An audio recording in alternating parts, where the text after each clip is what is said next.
اسلام دویم غزا چې کوم شی و د احد د هغه مقام دی. دینه مخکې یو خبره مخکې دا سره کې دی دا مخامخ کوم غر چې ښکاري او دینه پاسه چې کوم آبادي ده دا ملګری به تاسو ته وښیي هغه مخامخ ګوره زوم چې وکړي هغه مخامخ غر دی ته جرب غر وایي او دا د حرم د حدودو نه بهر دی او دې کې به دجال راښکاره کېږي. الله تعالی دې موږ ټول د دجال د فتنې نه وساتي. په دنیا کې عظیمه فتنه هغه دجال فتنه ده. الله تعالی دې موږ ټول د هغې نه محفوظ وساتي. اخره کې به د اسلام دوه لوی لیډران او دوه لوی مشران چې یو عیسی علیه السلام دی بل مهدي دی هغه راځي او دې سره به د کافرو د خوا نه لوی دشمن د مسلمانانو هغه دجال دی او عیسی علیه السلام به هغه سره جهاد کوي او هغه به قتلوي. دې خوا بیا راشو دا مکمل غر چې کوم ښکاري دا تقریبا د دې لمبۍ څخه 8 کیلومتره پورې ده. دا ډېر اوږد غر دی. دا د مدینې منورې نه هم ښکاري. دې ته د احد غر وایي. دې باندې د اسلام چې کومه غټه غزا وه هغه شوې وه. نبي پاک علیه السلام صحابو سره مشوره وکړه چې جنګ خو دی اصل کې د دې جنګ اصل وجه هغه یو کال مخکې د بدر غزا وه او د بدر په غزا کې د مکې مشرکانو ته خصوصا قریشو ته او د هغې سردارانو ته یو لویه صدمه رسېدلې وه او مسلمانانو ته یو لویه فتح او کامیابي رسېدلې وه. سره د دې نه چې په بدر کې مسلمانان 313 کسانو دشمن چې کوم هغه 1000 کسانو مسلمانان د جنگ دپاره نه بلکې د قافلې راګیرولو دپاره راغلي وو. هغوی د مکې نه د جنگ دپاره راغلل. د ابو سفیان چې کومه قافله وه او هغې پسې صحابه راغلي وو هغه 50 کسانو هغه ډېر هوښیار سړی و. هغه واقعه اوږده ده. هغه په بله لار باندې ځان یې مکې ته ورساوه او مکې ته یې د ځان نه مخکې یو خبرداري والا ورساوه چې محمد رسول الله سره د ملګرو نه مدینې نه را روان شوی دی او زموږ قافلې باندې حمله کوي او ځان راورسوي ځکه په دې قافلې کې ټولو مکې والا مالو.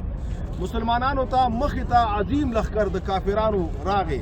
مسلمانانو تعداد هم 313 هر څه ورسره کم و لیکن مسلمانانو سره الله تعالی دومره یو عجیب مدد وکړه چې تر قیامته پورې دنیا هغې ته حیرانه ده او لږ تعداد مسلمانان الله تعالی کامیاب کړل په غټ لښکر باندې او غټه کامیابي دا وشوه چې د کافرانو سرداران 80 کسان مردار شو او د هغې نه 80 کسان قیدیان هم کړل.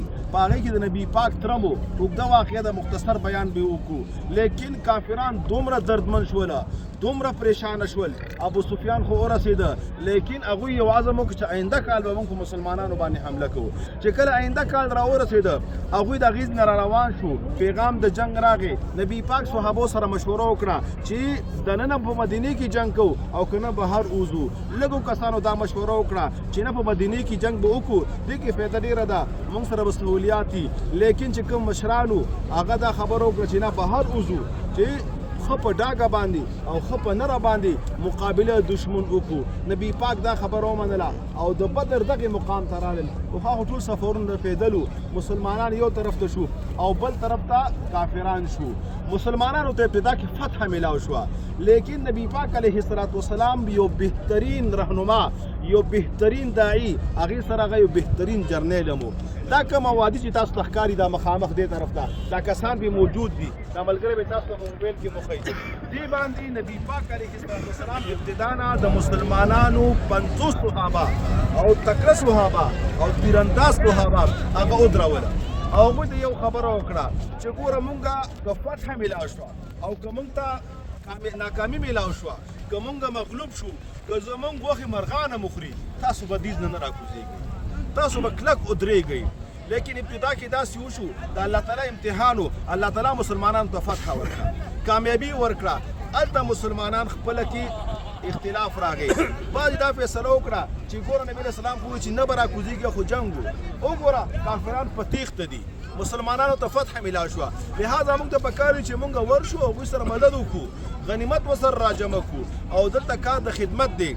لیکن چې کوم لیډرو مشرو هغه ورته وایي چې نه ګوره نبي پاک فرمایلي دي چې نه به راکوزېږي د هغه حکم دی لهذا موږ ته کوزېدل نه دي پکاره. 40 کسان د 50 نه هغه لاندې راکوز شول 10 دانې بره پاتې شول. لیکن دغه وخت کې د کافرانو طرف نه خالد ابن ولید چې اسلام اعلان نو راوړی یو لوی جرنیل په کافرانو کې هم یو بهادر انسانو هغه موقع ته کتل هغه چې وکتل چې دا طرف خالی دی دې طرف نه هغه راغی او چې کله هغه راغی مسلمانان دلته ډېر په پریشانۍ کې واقع شو. یو طرف نه کافرانو بل طرف نه کافرانو مسلمانان په منځ کې راغلل.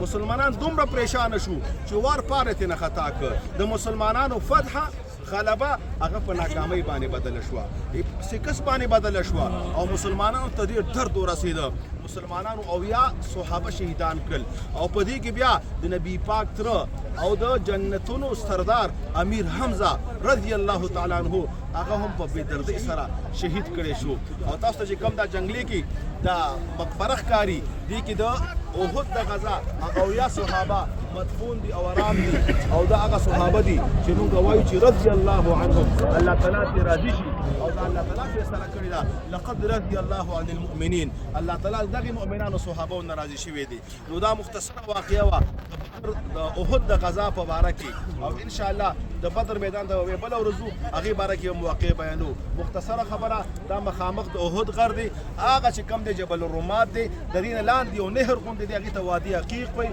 هغه مخامخ چې کم دی جرب دی او دا د حرم د حدود نه بهر دی دلته نه به دجال راځي دغه واقعه وه مزید مخکې ته کومې خبرې رالې انشاءالله مخکې ته به تاسو ته خبرې وکړو الله تعالی دې وکړي پوه شوې جانو صاحبانو څه مسله خو نشته